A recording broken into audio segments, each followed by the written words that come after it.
I've done my own interview with wrestling legend Lex Luger in his mother's home in Buffalo, which might be his home now because I know his mother has since passed away.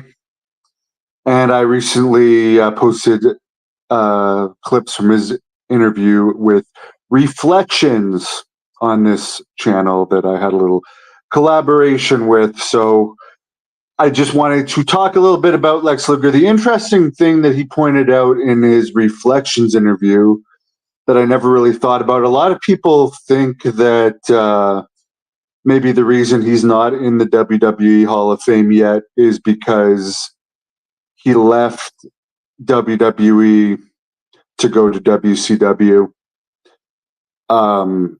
Like pretty much he appeared in WWE in I think New Brunswick or the Maritimes in Canada one night, teaming with Davey Boy Smith, and the next night was on Nitro in Minneapolis. There was some mess up with his contract that JJ Dillon, who was head of talent relations at the time, said Lex kept assuring him that they would do a new contract, and supposedly he was close with Vince at the time, so they trusted him.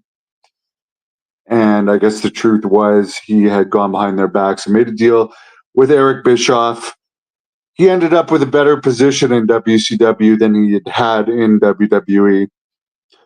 But anyways, I was always thinking maybe that was the reason why he's not in the Hall of Fame yet, since there's so many lesser deserving people in the WWE Hall of Fame. But he brought up a good point that it may have been due to the controversy of his arrest and the time that he served in jail related to, I believe it was possession of drugs and the whole controversy involving Elizabeth. Maybe it is, maybe it isn't. There's certainly people that are far more controversial in the Hall of Fame. And obviously they put Alundra Blaze, aka Medusa, in the Hall of Fame, who basically she's best known, honestly, for putting the WWE title in the trash in WCW. I barely remember anything else she did in WCW other than at one point she was managing the Dangerous Alliance members along with Paul Heyman. And then, of course, they gave her a mega push in WWE as Alundra Blaze, but eventually it fizzled out to the point where they just gave up on it and I guess never took the title back. But Luger, one thing I will say is I saw all these videos of him after hearing all these shoot interviews of him, of people saying how he was one of the most arrogant people that they've ever met in wrestling. Prima donna, couldn't stop staring himself in the mirror, didn't care about anyone else. And then you see him in all these videos acting very religious and being such a positive person and a positive role model. And I do have to say, when I met him, I definitely got the sense that he is very legitimate in what he's presenting right now to the public. I don't believe that's a work at all. I believe that's how he generally is, and he may have been I don't know if you'd call him a bad person, but a very self-centered person in his earlier life. I don't think he's that way anymore. The one thing I noticed from all these interviews, he did say in my interview he took growth hormone. I don't know if it's still like this.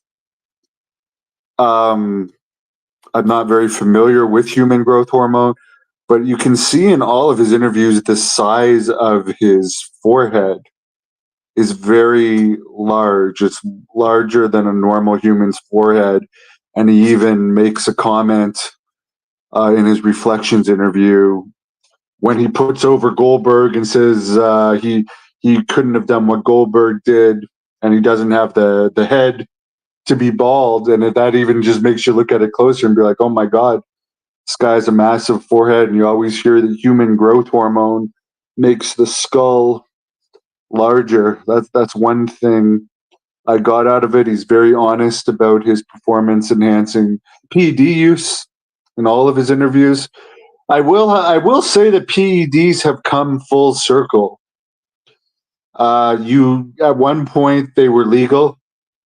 Then in the early 90s, it made them illegal. Now they're legal again under a doctor's prescription as TRT, or if you go to a rejuvenation clinic, you can get them prescribed again. So they have come full circle. I'm not sure. I know Bill Watts said that at various points in time, there was supposedly testing in WCW. It was never as strict as WWE. I'm not sure. I know WWE's policy is always changing as well. I do know TRT is allowed, from what I understand now. AEW, there's definitely some massively jacked individuals, but it is entertainment. But overall, I would say Lex Luger, he seems like, I would say he's an honest person. A lot of people lie a lot in shoot interviews or will bend the truth to protect them or elaborate on stories. I would say Lex Luger tells the truth. I get that sense from Lex Luger. I don't sense he's lying. The one person I'll say that doesn't tell the truth. Recently saw some interview clips of Tatanka acting like his feud with Lex Luger was setting the world on fire. I remember seeing Tatanka against Lex Luger in around March of '94 in Kingston, Ontario, from about 800 fans. And I heard Tatanka say, "Well, they never put the match on pay-per-view, even though it was killing it everywhere." If that match was really killing it and that angle was really killing it, it would have been on pay-per-view. WWE is a business, but yeah, and I'm sure Lex Luger. I don't really recall if I asked him about the Tatanka feud or not, which I thought was a rather lame feud. I do feel bad for Lex. He never got that world title run. He still sounds positive about it, but that WWE world title run at SummerSlam, it was 90. I think it was March '95 when I saw Tatanka against Luger, because it was SummerSlam '94 was when Luger was supposed to win the world title, or everyone thought he would, and he had a count out, and they dropped balloons for the count out. And I remember even as a little kid thinking, why are they dropping balloons for a count out victory?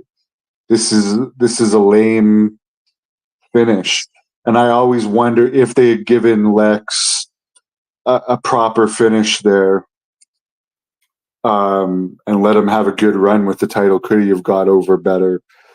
We'll never know, but he did end up having a pretty good career in WCW. Very unfortunate, everything that happened with Elizabeth.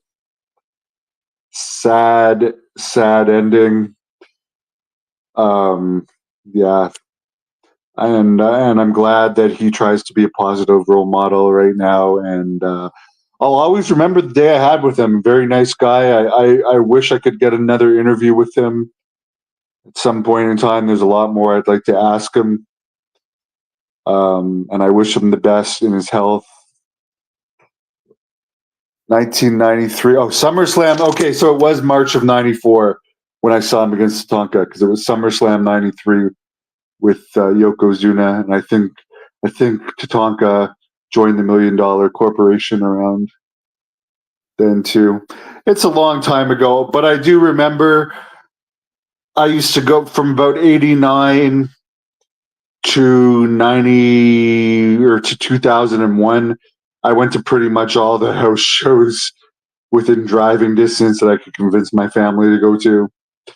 And I remember there was some in Hull, Quebec that had around 900 fans, but that one in Kingston with the main event of Luger and Tatanka was really low crowd. That was like a C show. It also had the Smoking Guns against Heavenly Bodies and Quang against Ray Apollo. One of the Doinks, and Bob Backlund wrestled somebody. Do I remember when he beat Hogan on Nitro? Yeah, he always did. Oh, the other thing I'll say about Tatanka is the excuse he used why they never gave Lex Luger a pay-per-view match against Tatanka is, oh, he went to WCW shortly after that, and they knew he was going to WCW. No, he was in a tag team with Davey Boy Smith afterwards. And he didn't go to WCW until a while later, and he shocked them by going to WCW. He was working for WWE the night before. I agree. He should be in the WWE Hall of Fame. Okay, Brian, March 95. Someone look it up. Kingston Memorial Center, March 95 was the March break. Either way, that was the headlining match. So thank you guys for correcting me. I really do appreciate it. My internet is down right now. That's why I've been doing streams on my cell phone. But it should be back up tomorrow, and I'll be back to posting more shoot interview clips. Thank you for your comments. So yes, March 95 then, and 90. So I guess he had a pretty good run as a face in WWE. Because if SummerSlam 93 was his Yokozuna match, and he was still a face by March 95, I mean, he had a good run. It's too bad it didn't go better. But it's memorable. People remember the Lex Express and the Body Slam and the Yokozuna balloon drop. I also remember the Royal Rumble where him and Brett went over the top at the same time. But other than that, there wasn't that much memorable stuff from WWE. I remember the Narcissist stuff, the Kurt Hennig feud and everything, and Bobby Heenan managing him. He was probably better as a heel in some ways. I also remember Harley Race managing him in WCW. That was a pretty good duo. I wish I had asked Harley when I interviewed Harley about Lex. But yeah, Lex had a great career. Hall of Fame worthy for sure.